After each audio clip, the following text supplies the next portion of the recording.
So just going to talk you through your Wednesday session, guys. So this revolves around our squat pattern first, and we've actually introduced a slightly different movement when we come into our squat pattern. So we're not doing top sets and dropping off.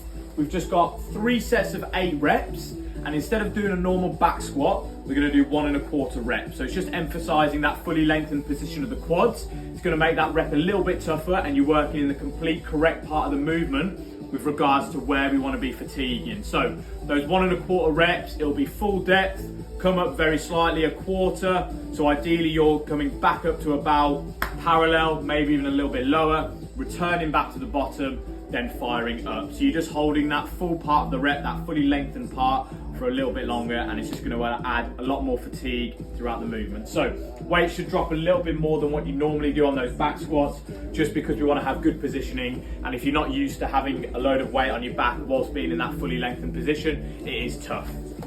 Following that, you've got dumbbell walking lunges, so working a little bit more glute and a little bit of quad work. You've just got 3 lots of 10 at about 7 RPE, still controlling that knee down to the ground. So I don't want anyone bouncing the knee off the ground. I just want you using that floor as a guide when to drive back up. So I still want a good 2 to 3 second eccentric phase. So when you are lowering that knee, as soon as you kind of feel that floor come to that knee, you're driving straight up, going into the next rep. That's 10 reps on both legs, so 20 in total. So you'll get a bit breathy on that as well. Following that, you've got a flat dumbbell bench press. Should all be really comfortable with this. Same thing, reps are a little bit higher than what you normally do, just to add a little bit of a different stimulus onto your body.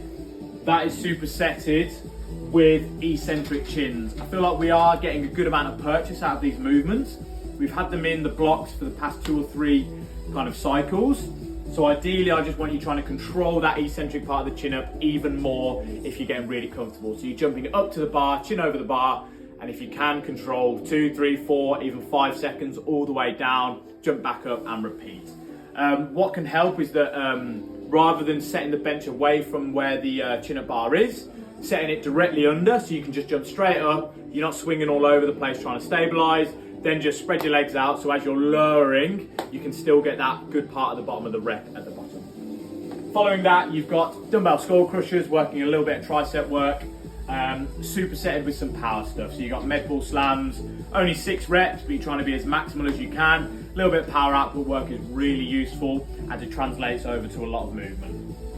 Following that, you've got a little bit of conditioning, so you've got 2 minutes on, 1 minute off of certain movements, just trying to do as many reps of those movements as you can. That'll be explained during the class, so it won't be the same every single week, but enjoy that part, it's very sweaty, and that is your Wednesday session.